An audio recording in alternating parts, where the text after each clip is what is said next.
books as the snowiest November day on record for the city of Chicago. Take a look at some of these numbers that we're seeing here. Winthrop Harbor, about 12 inches, 11 in Wadsworth. Highwood, about 10.8. Many locations picked up right between about 8 and 10 inches of snow. That was, I think, the bulk of the range that we saw a lot of these folks coming in at. Elgin, 9.8, 9.2 in Naperville. Geneva coming in at 9 inches. O'Hare, in total, we picked up 8.7 inches with the few tenths of an inch that we picked up last night as well. And then for those of you in Northwest Indiana, that's where we were seeing some of the lighter totals, right around 7 inches, but still a really, really impressive storm, Scott. Well, you mentioned Naperville. I know I speak for a lot of my neighbors. We were plowing and shoveling not once, but multiple times over the weekend. I know we're getting more snow tomorrow. The question is, how much? Well, it doesn't look like it's going to be anything like what we just dealt with, but it's still going to be accumulating snowfall. So for those of you that did just unfortunately spend all of that time shoveling, you're going to have to do it again. So let's take a look here at Futurecast. So this is advancing the clock into tomorrow afternoon. I have the clock stopped here around 1 p.m. on Monday, and you can see we're starting to see that light snow moving in, but that's going to ramp up in intensity during the afternoon, the evening hours. Notice the darker shades of blue here showing up. So that's suggesting some more impressive snow rates that we're going to be seeing. And unfortunately, this is coming at a really inconvenient time. A lot of folks heading back to work, back to school tomorrow. So that afternoon, the evening commute home looks like it could be a pretty messy one. But again, snow totals not looking anything like what we just went through. But I think for a lot of us, we're still going to end up in that 2 to 4 inch range, which, as we know, during the heavy rush hour, that's going to be creating some headaches. Scott? All right, Emily, thank you for that. With nearly 50 million people under winter weather alerts this weekend, travel conditions have been challenging to say the least, with Chicago's airports taking the brunt of the delays. One day after Chicago saw record snowfall, a much quieter and more routine day for travelers at Midway Airport as the long Thanksgiving holiday weekend nears its conclusion.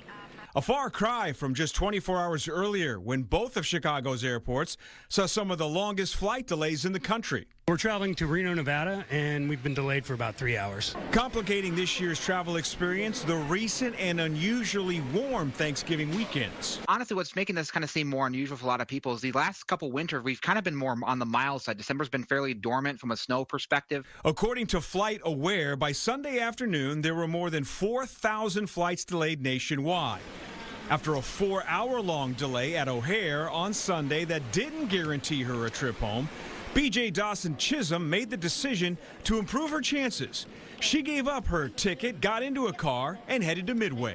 I was able to get on a flight going home tonight because I need to be in Atlanta tomorrow.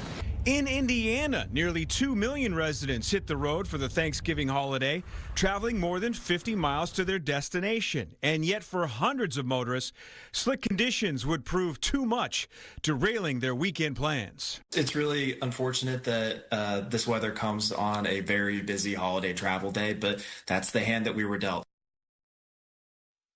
And we're not done yet. AAA estimates 3 million people will return home by air on Monday, making it the second busiest travel day of the long Thanksgiving weekend. We've got a major reminder tonight for drivers in the city starting at 3 a.m. 3 a.m. Chicago's overnight parking ban begins on 107 miles of city streets. So from December the 1st all the way until April 1st, cars are not permitted to park between 3 a.m. and 7 a.m. on designated streets, regardless of whether it is snowing or not. The city traditionally tows hundreds of vehicles once the ban takes effect. If you violate it, you'll have to pay more than $200 in fines. People continue to voice their opinions about the crowd limit at the Christkindl Market here in Chicago. Right now, some 1,500 people are permitted at any one time at Daly Plaza. That's less than half of the nearly 3,500 allowed during COVID in 2021. The city citing safety concerns. Organizers say the move has already led to a significant drop in revenue for vendors. Others say the crowd limits are needed. I am actually, at least for this year, for it, just because of everything that's been going on in Chicago over the past few months. It's nice to see who can get in and most importantly who will be staying out, such as ICE. I understand safety is a major concern, and I understand I'm quite on the side of the people who have concerns about it, but the market itself in the other years could handle more people than this capacity we had at the moment. Organizers are hopeful they might come to an agreement with the city that would allow more people inside the market before the season comes to an end. We're learning more tonight about the man accused of shooting 2 National Guard soldiers just a block from the White House. Investigators shedding new light on the suspect's background since entering the U.S. back in 2021. Madeline Rivera has details. Investigators have been looking into the suspect's background, a 29-year-old Afghan national who once worked with the CIA. U.S. officials believe he may have been radicalized since coming to the U.S. in 2021. We do believe it was through connections in his home community and state, and we're going to continue to talk to those who interacted with him, who were his family members, to talk to them. So far, we've had some participation, but anyone who has information on this needs to know that we will be coming after you, and we will bring you to justice. A new report from the Associated Press says the alleged gunman, Ramanullah Lakhanwal, had been, quote, unraveling for years, unable to hold a job and flipping between long, lightless stretches of isolation and taking sudden weeks-long cross-country drives. The AP reports Lakhanwal had been struggling to adjust to his new life in Washington state after entering the U.S. through Operation Allies Welcome. Lakhanwal is facing first-degree murder for the attack that killed 20-year-old Sarah Beckstrom and left 24-year-old Andrew Wolf in critical condition. Lakhanwal had been vetted by the intelligence community for his work with the CIA, and before coming to the U.S., he was granted asylum earlier this year, which would have warranted another screening process. But the Trump administration maintains the standards were not up to par. These people should not have been in our country, should have never been in our country under Joe Biden. A report from the Justice Department in June showed the FBI and other U.S. agencies had done a good job flagging threats during the Afghanistan withdrawal, but a DHS report in 2022 stated there were data inaccuracies for some of the evacuees, and that CBP admitted or paroled evacuees who were not fully vetted to enter the U.S. In Washington, Madeline Rivera, Fox News. In Stockton, California, police continue their search for whoever's responsible for a deadly mass shooting at a child's birthday party. 4 people killed, 10 others wounded after gunshots rang out at a banquet hall last night. The youngest person killed, just 8 years old. Investigators believe this was a targeted incident. This is Thanksgiving weekend. This is when families come together, celebrate, share memories, give each other love. And unfortunately tonight, heaven is a little bigger with the individuals, children and adults that unfortunately did not make it. And tonight, no one is in custody. U.S. and Ukrainian leaders met today in Florida for more talks aimed at ending the war in Russia. Secretary of State Marco Rubio, Special Envoy Steve Witkoff, and President Trump's son-in-law Jared Kushner speaking with Ukrainian officials for nearly 4 hours. This all taking place as Russia has launched multiple deadly attacks in Ukraine over the past couple days. Rubio says the session was productive. However, there is still work to be done to reach a peace accord. Our goal here is to end the war, but it's more than just to end the war. We don't just want to end the war, we also want to help Ukraine be safe forever, so never again will they face another invasion, and equally importantly, we want them to enter an age of true prosperity. Last week, as we reported, Ukraine said it agreed to a peace deal laid out by President Trump. However, minor details still needed to be worked out. A suburban police department asking for your help tonight solving a decades-old cold case. We're going to hear from the sister of a man who went missing nearly 30 years ago. Her plea for closure.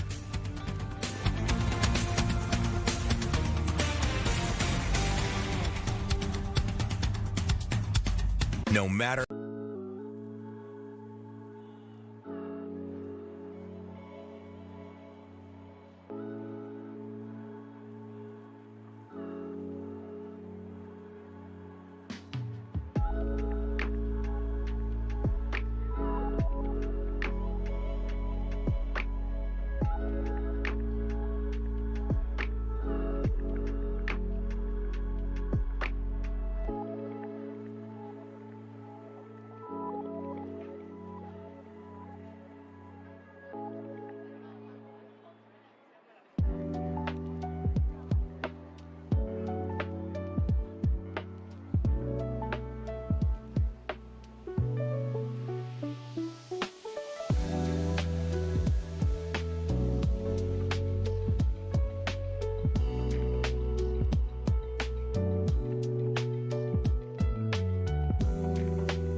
It has been nearly 30 years since a Northwest suburban man disappeared without a trace. Palatine police never stopped looking for Anthony Tony Klama, and they're asking tonight for the public's help in locating him. Our Sylvia Perez breaks down new information and new photos of the case. Splinter's Sports Pub is now closed for business. Its doors were open on November 5th, 1998. That's the night Palatine police detectives say then 36-year-old Tony Klama stopped by to play darts. They also say he disappeared just before midnight, not far from that bar. Around 11:30 p.m. that night, he was last seen near 1939 North Hicks, which is in the Foxfire apartment complex. Palatine Police Detective Commander Josh Hester walked us through the case and shared with us some new details on Klama's disappearance. He was seen exiting a vehicle on the passenger side, actually, with an unknown male. They exited near the 1939 building. Hester says Klama lived in the 1939 building and worked as a maintenance man in the Firefox condominium complex. So the vehicle was described as a light-colored vehicle. The male he was with was described as tall with a thin mustache, but further than that, he's never been identified. Hester says Klama didn't show up for work the next day, which led to his supervisor calling 911 and filing a missing persons report. He also called one of Klama's sisters. It was unusual about the guy in the car. When we talked to the bartender at the bar, my brother played darts with some guy, but they left separate. So for him to meet up with another guy to get out of his car, I don't know where that guy came from. It was unusual. I mean, that's the big question. Who was that guy? Why hasn't he ever come forward? Police say a search of Klama's apartment turned up nothing, as did multiple canine and dive team searches in that area. And we started putting up flyers and walked around talking to people. At one point, we did a grid search of the forest preserve across the street from the apartment complex. We had a lot of volunteers who came out to help. This case did not have a lot of tips. We did interview a lot of people, both family, friends, co-workers, but tips-wise, we do not have a lot of tips on this case. That's why we're doing this, to hope somebody comes forward with more. Hester says investigators got one potential break in the case back in 2014 after an anonymous letter was mailed to Crime Stoppers. It had some references to the area that Tony was last seen in. It also had some reference to some suspicious activity they observed. Given how much time has passed, Hester is hoping that will help the person who wrote the letter or someone else who knows something to be able to come forward. We've had no sightings. We've had no financial activity. We've looked at all those records to see, did somebody just want to get away? Klama's sister agrees her brother isn't the type to just disappear. Oh, because my brother had a lot of tattoos. He had, a few days before he disappeared, made an appointment to get more tattoo work done. He was out of checks. He had them express sent to his house, so the checks came in after he disappeared. He had made a dentist appointment for like 3 weeks later. Those tattoos pretty distinct, and police are hoping they might lead them to Tony even today, which is why they like you to take a good look at these photos. So Tony had some Native American style tattoos. They were on his arms and chest. Definitely very descriptive and wouldn't be identifiable if seen. We don't think he's alive.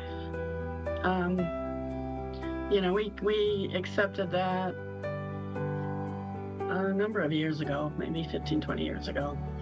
There's no way he would have reached out by now. All we care about is having closure and knowing what happened to him and laying him to rest. Please, if you know anything, please come forward. Anthony Tony Klama is described as 6 feet 1 inch tall, weighing around 160 pounds, with brown hair, green eyes, and a mustache. If you have any information about this case, contact the Palatine Police Department Investigations Bureau at 847-359-9000. Sylvia Perez, Fox 32, Chicago. The town of Cicero getting into the holiday spirit. It's the annual Christmas in the Park celebration. Today, families got to ice skate at the Bobby Hull Community Rink. They also got to enjoy a carriage ride through the park. They got to meet Santa's miniature reindeer, listen to carolers, and of course meet Santa, Mrs. Claus, and the elves. The town talking about the effort it takes to put it all together. We start in the beginning of November, decorating our trees, wrapping our lights, getting our ice prepared. The boys that work the rink come out, paint the ice, get it prepared. They're flooding for weeks for this. Our fantastic director of the ice rink, Jimmy Terracino, does an amazing job with this facility. So it's a great production. Part the event free to the public. Families having a good time at the Peanuts Christmas experience at the Fox Valley Mall. Now through Christmas Eve, families invited to step inside. This is an immersive Peanuts Village, complete with themed decor, legendary Peanuts characters along with Santa, every child receiving a free holiday toy after their visit. This year is the 75th anniversary of the Peanuts comic strip. This weekend was a nice weekend to stay inside and watch a Charlie Brown Christmas or Elf or whatever your favorite Christmas movie is, because, you know, after so many weeks, Emily, of above normal temps and almost the fall that was more like summer and the early winter that was more like fall, boy, did we really were feeling winter, weren't we? We are, and we're going to stay that way throughout the next week or so. So tomorrow marks the beginning of meteorological winter. So that begins December 1st. And I wouldn't be surprised if overall speaking, meteorological fall actually goes in the books as above average, because we had warmer than normal temperatures throughout the month of September, also in October. And I think November is going to even out to be pretty close to average. But this coming month, it's not looking like I think we're going to keep those above average temperatures around, because it stays very cold for the next week and a half or so. In fact, all of that snow that we just picked up, I don't have a single day in my 7-day forecast where the temperatures are going above the freezing mark. So we're not going to see a lot of melting taking place either. Temperatures right now, we're already down to 17 degrees in Aurora, 23 at O'Hare. It's 25 in Gary, 15 in Waukegan, 18 degrees currently in Woodstock. And here's where we're headed throughout the overnight. So the far west, northwest suburbs very easily dropping down into the single digits tonight. Sub-zero wind chills expected. Low temperatures for the rest of us are going to be in the teens. And then tomorrow, here comes more snow. We have snow arriving after about 1 p.m. or so. That's going to last through at least 1 or 2 a.m. during the overnight going into Tuesday. And in that time, a lot of us are going to be picking up around 2 to 4 inches near and south of I-80, north of I-80. I think we're going to be in that 1 to 3 inch range. So this is all obviously on top of all of the snow that we've already gotten. But unfortunately, it's coming at a very inconvenient time, because for those of you that are heading back to work, back to school, the afternoon and evening commute, it's going to be a pretty messy one tomorrow. 5-day forecast tomorrow, 28 degrees for your high, 24, mostly cloudy on Tuesday. Wednesday, we have scattered snow showers. High temperatures are likely going to be in the low 30s, but then we plummet into the single digits, just barely above zero by Thursday morning. And Scott, the wind chill temperatures, they could be close to cold weather advisories coming out, which is -20 with the wind chill. So very cold by Thursday morning. Not happy about that one you got up on that Friday. All right, Emily, thank you. 2 generations, one rare cancer, and the fight they're taking on together. We're going to introduce you to a mother and daughter diagnosed within a year of one another. Also tonight, we are learning more about a potential breakthrough in a cure for type 1 diabetes. Fox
A cautionary tale tonight to listen to your body. A mother and her daughter shrugged off their everyday aches until those aches pointed to something unexpected.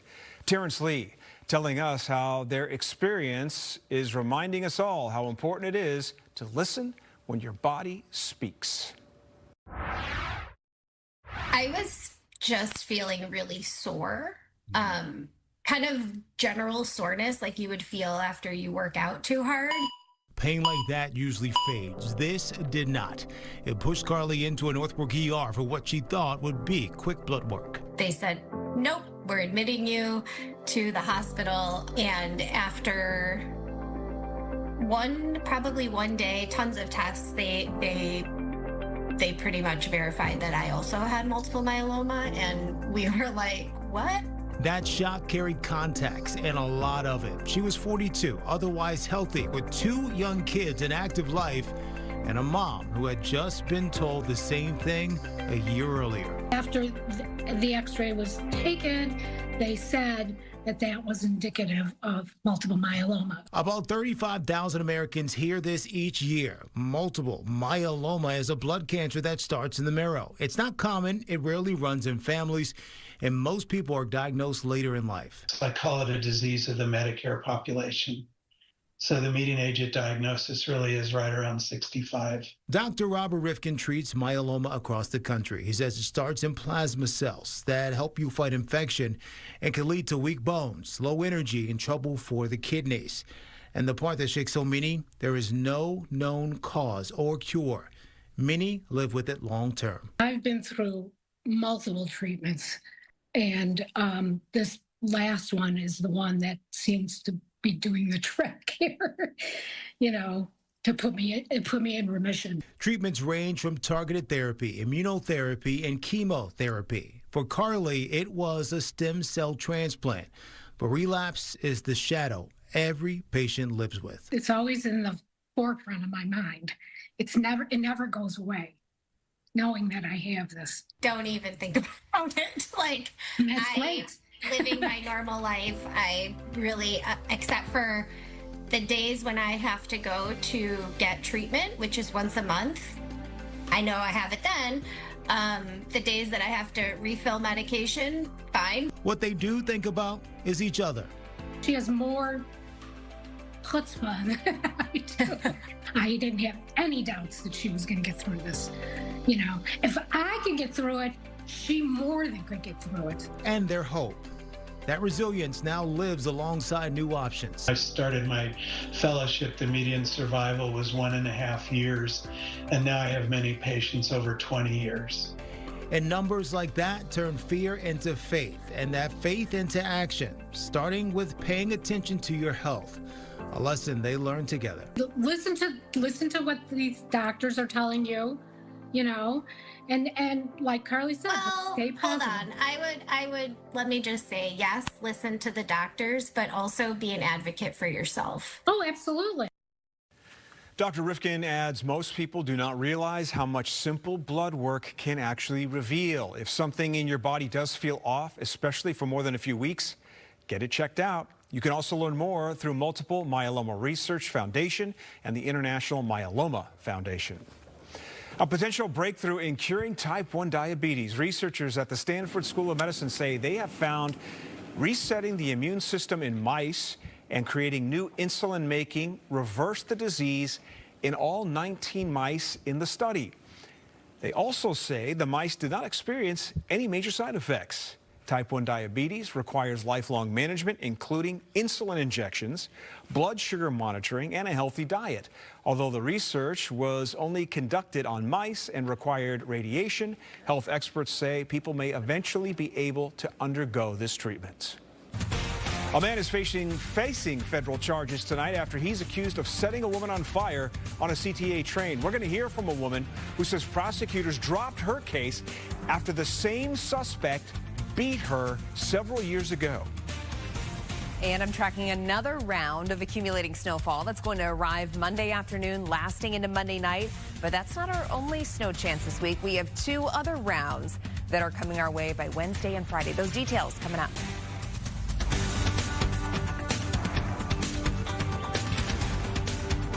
People don't talk.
We're staying on top of multiple top stories tonight, and we begin with the snow. It continues to impact those traveling home from Thanksgiving. More than 4,000 flights delayed nationwide. On Saturday, more than 1,400 were canceled between O'Hare and Midway. AAA estimates 3 million people are still set to fly home tomorrow, making it the second busiest travel day of the long Thanksgiving weekend. And we do have an important reminder for you motorists here in the city beginning at 3 a.m. Yeah, when you're asleep.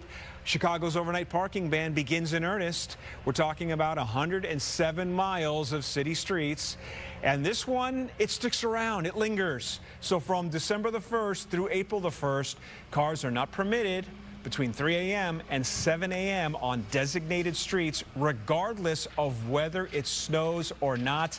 And we've done this story, Emily, for many years, and those tow truck drivers, by and large, they're not that nice about giving you a break. Yeah, so, you know, every year you get the stories of people quite surprised, yeah, quite angry, shocked, missing their cars, car's when gone. They wake up. Yeah. Yes, but this is your warning. Move your cars. Yes. All right, well, we have more snow, yeah, Scott. That's your warning. That is my warning that I'm giving out to you. So tomorrow afternoon into the evening hours, we have yet another system that's going to be coming through. And what you're looking at right now, this is Futurecast. I have the clock stopped around 9 a.m. on Monday. So your morning commute, it's fine. We're not worried about the morning at all. But then closer to midday, 1 p.m. or so, we're starting to see the snow spreading across the region.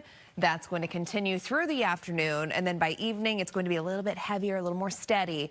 So just in time for that afternoon and evening commute home, we're going to be dealing with accumulating snowfall. Temperatures are going to be very cold tomorrow. So any untreated surfaces are very quickly going to see the snow piling up. Many locations picking up between 2 and 4 inches of snow tomorrow afternoon through tomorrow night. One thing that we're going to have to watch very closely, do you see this lake effect band that's developing Monday night into Tuesday? That could potentially be impacting portions of the area. So we're going to have to watch that very closely because that too could be dumping additional accumulations to the area. Temperatures outside right now ranging from the teens to mid-20s, and tonight we're going down to about 11 in the city, but the west northwest suburbs, you're looking at single digits tonight. 28 degrees, 100% chance of snow tomorrow, 24 mostly cloudy on Tuesday. By Wednesday, scattered snow with a high of 31. Scott. Emily, thank you. A former assault victim of CTA burning suspect Lawrence Reed is speaking out. Reed beat her in the loop back in 2021. The case, though, was dropped. She says this is a window into a broken criminal justice system that kept Reed out on the streets. Political reporter Paris Schutz has more. I was ordering DoorDash and I was looking at my phone because my driver was kind of like driving around. So I'm like zooming in on my phone, like, where is this guy? And next thing I know, I just got clocked in the face. Amy X says she recovered from her injuries in that 2021 incident, but she has PTSD. It was very shocking. I mean, the side of my face was pretty swollen, but other than that, I didn't really have, I mean, I was fine. It was just more the shock than anything that was like so horrifying. Closed fist, punch right in the face. And she went down? She went down immediately like anyone else would. Alex Zafra witnessed the incident and says he immediately alerted police at City Hall. They chased Reed and eventually apprehended him. Reed was charged by Chicago police with a Class A misdemeanor of battery causing bodily harm. The moment he turned left to go east on Washington, we both gave chase. We made up a lot of ground in that time by running after him, and the moment he made a left, we pounced on him. At the time, Reed had already been arrested multiple times for punching women in the face. Fox 32 reported an incident in 2020 outside Harold Washington Library. Reed most recently was arrested last week and faces federal terrorism charges after allegedly dousing a woman with lighter fluid on the CTA and setting her on fire.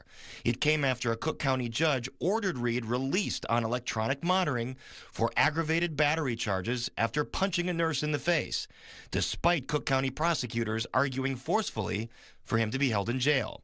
CWB Chicago first reported that Reed was in violation of his curfew when the burning incident took place. X says prosecutors convinced her that Reed was mentally ill and needed treatment. She says her 2021 case was eventually dropped.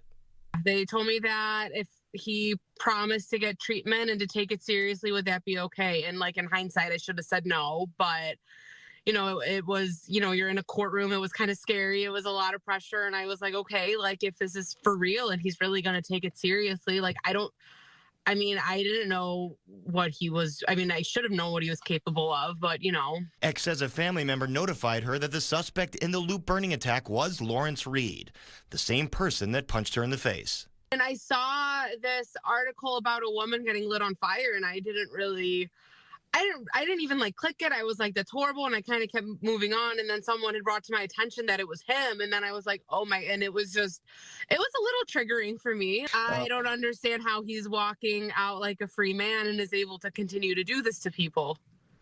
It made me angry.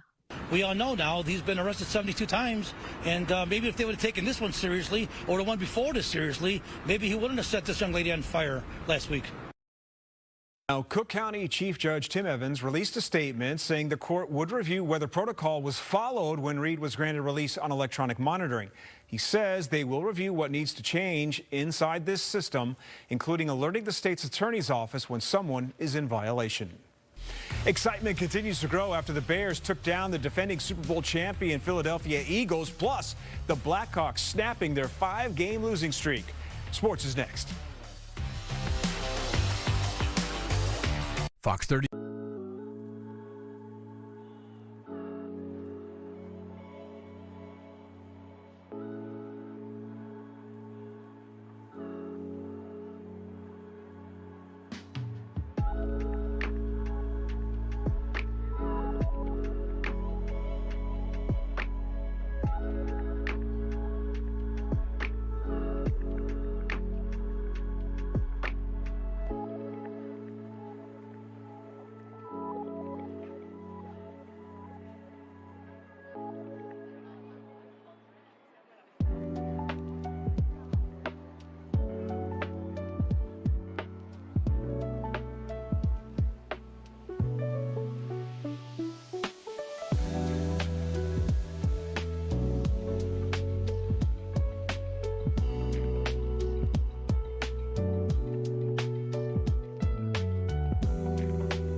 Welcome back. Time now for sports. Bears closing out the month of November undefeated on a 5-game win streak after knocking off the defending champs, the Eagles. Bears aren't just turning heads around the NFL. They're gaining real respect, and they're now the #1 seed in the NFC. Thanks to a Rams loss earlier today to the Panthers. Former Bears offensive lineman Steve Edwards weighs in on why the 9-3 Bears are finally for real. Absolutely, they're for real. I think we proved that on Black Friday versus the Eagles, and I think we've been proving it, weeks prior with the victory against the Steelers and every game that we win, because it's hard to win in the NFL, and the parity in the NFL is kind of crazy, where I feel like not one team is just owning it right now, as you see the Rams take a loss, and we are the #1 team in the NFC, and we're the hot team. Dallas is a hot team. It's up for grabs right now. All right, more on the Bears' 24-15 win over the Eagles. Bears leaned heavily on their rushing attack. Kyle Monangai and DeAndre Swift feasted on the ground, 255 yards and 2 rushing touchdowns on 40 carries combined. First Bears running back duo with 100+ yards in the same games since 1985. Walter Payton and Matt Suhey. While the defense continues to take the ball away, how about Nashawn Wright, though? Stopping the tush push, just ripping the ball out of Jalen Hurts' hands. Bears overall with 26 takeaways on the season. More here on CST. I was getting used to Bears being in the fancy graphic, you know, the one that shows them squarely in the playoff race. Yes. This is incredible. And I asked this question, I think, earlier. Just what is it going to take for people to understand the progress that this team has made? Good teams do this. Good teams are ahead of schedule. At what point will the rest of the NFL and football, guys who do this for a living, prognosticate? When will they give the Bears their due respect? I love this dynamic duo, the thunder and lightning between Swift and Monangai. They really complement each other well, and it's tough for a defense when you have to prepare for two styles. One style is a shifty, quick guy that can cut back in zone. Another one that goes more downhill and hits it hard. It's very difficult to prepare for two running backs. Ben Johnson created Sonic and Knuckles in Detroit, and now he's got Thunder and Lightning here in Chicago. Fat guys like us can't wait to go to Wiener Circle on Tuesday. He's not eating a hot dog. He's not eating hot dog. I don't know if Ben Johnson will take that. Okay, And he's not eating cheese fries either. And the Bears conversation continues on Chicago Sports Tonight. Luke Nellis and I are joined by 670 The Score's Layla Rahimi, CHSN's Clay Harbor. More on the 9-3 Bears being the #1 seed in the NFC. Can you believe it? And a preview of the Bears and Packers. All right, to the ice, Connor Bedard and the Hawks rocking their black jerseys again with Joel Quenneville's Ducks on the other side. Hawks were down 3-0, but they rallied. Second period, 3-2 now. Hawks on the power play. Teuvo Teravainen with a slick pass to Colton Dach, and Dach finishes. Game now tied at 3, third period. Bedard here with a highlight reel goal. You got to check it out. Shakes the goalie with a nasty move and scores. Bedard added an empty netter as well. Had a 4-point night. Hawks go on to win 5-3. All right, in the college football news, Pat Fitzgerald hired as the new Michigan State head football coach, and Lane Kiffin leaves Ole Miss for SEC rival LSU. We're back with more after this break.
So many people winding down from Thanksgiving and Black Friday. A local group used the opportunity to get closer to nature instead of hitting the stores. Photojournalist Stefan Ward has details. Let's give a little stretch, a little gratitude for the sunshine. Even tilt your head up, feel the sun on your face. We're all here together today, right? Today we're doing the City Kids Outdoor annual Fall Family Hike, Black Friday, day after Thanksgiving. We've been doing this a long time, and every year we have friends that come new and old. I'm glad to get to help my kids connect with nature and enjoy being outside too, and notice how it helps them feel good. This looks like an old park. Like everybody understands everybody. We're all the same community, and we're just enjoying the weather and the environment. I like playing in these wood houses because we always find them, and I also just like walking and running around. I like cleaning the houses because we never know if we could find anything. It is peaceful. We want to do something that gets us away from the hustle and bustle of buying products on this day. Roll! What bugs are under there? I love coming to La Ba. This is probably the closest part of nature to the city for us, and having things like this on the north side are just wonderful. I think one of the really awesome things for the kids has been the opportunity to do stuff like this where they're climbing, and some of the kids know each other already. A lot of them are taking risks, but relatively safe risks. And it builds a sense of autonomy for them and gets them out of their comfort zone a bit and able to connect with one another in ways that they don't always get through organized activities in school. The more time you spend outdoors, research shows that the better off you'll be when it comes to your mental health. I'm going in the big one. Hey, look out! Whoa! I want to go too. Your big speed walk. Nice piece, Emily. Clearly shot before the weekend. Yes, because now everything is completely blanketed in snow across the area, and we're going to be adding to that tomorrow as well. And for those of you hoping for a warm-up or wondering when the snow is going to melt, not anytime soon. We're going to be in the upper 20s for highs tomorrow, 24 on Tuesday, close to the freezing mark on Wednesday. But do you see what's heading our direction by Thursday? Teens for highs, and your overnight lows late this week are going down pretty close to zero. Futurecast tonight, we're going to start to see those clouds thinning out. For that reason, temperatures are going to get very cold. The far west, northwest suburbs very easily dropping down into the single digits tonight. Everywhere else going to be in the teens. Then tomorrow, shortly after midday, I have the clock stopped here around 2 p.m. We already see light snow moving in. So for your afternoon, the evening commute, we have another round of snow moving through, and it's accumulating snowfall too. That's going to continue into the overnight, finally tapering off by early Tuesday morning. So your Tuesday morning commute, you may still be dealing with some leftover impacts from that. But as far as how much we're expecting, it looks like most of that's going to fall Monday afternoon into Monday night. 2 to 4 inches near and south of I-80, about 1 to 3 inches north of I-80. For tonight, 11 degrees in the city. Again, suburbs, the west suburbs, northwest suburbs, dropping down into the single digits. Tomorrow, we have that snow in the afternoon and evening into the overnight. Dry on Tuesday. Wednesday, scattered snow showers return, a high of 31. But then overnight lows Wednesday night into Thursday, going down to near zero. Highs are only in the teens. And then we have yet another chance of scattered snow by Friday. Scott. Emily, thanks. If you're still thinking about what to do with the Thanksgiving leftovers, the University of Illinois has a new way to use them, and it might just help to protect the environment.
All right, wondering what to do with all those leftovers, a group of researchers have come up with a creative way to utilize them. And it may not mean fueling your body, but you could be fueling the future of travel. Rebecca Castor has more.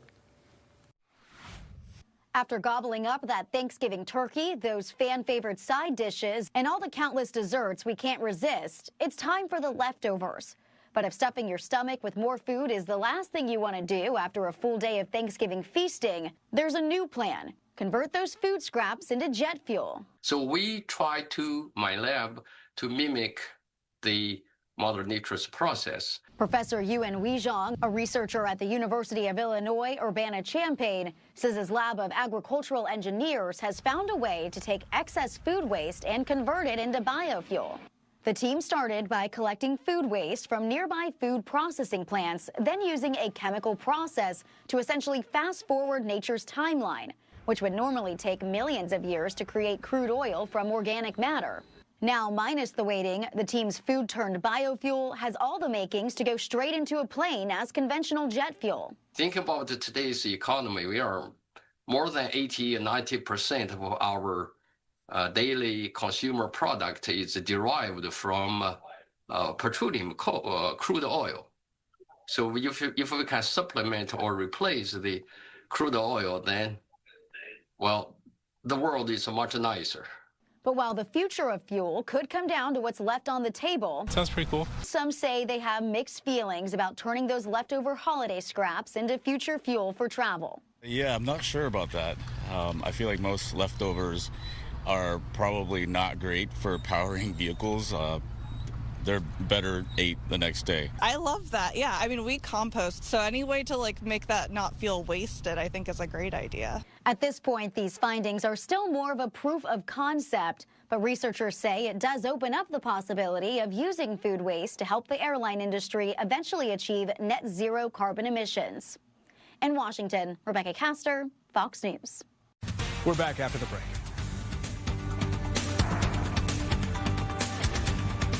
We're close to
All right, Scott, we're not done yet. Not done. We have more snow on the forecast for tomorrow. So many locations near and south of I-80 looking at 2 to 4 inches, 1 to 3 inches near and north of I-80. High temperatures tomorrow, 28 degrees. So anything that falls is going to stick on any untreated surfaces. We're in the 20s again Tuesday. By Wednesday, we're starting to see those falling temps. At least we see the sun at the end of the week. Yeah, a little bit. A little bit. For a day. For a day. Thanks for joining us. Chicago Sports Tonight is straight ahead. Make it a good night.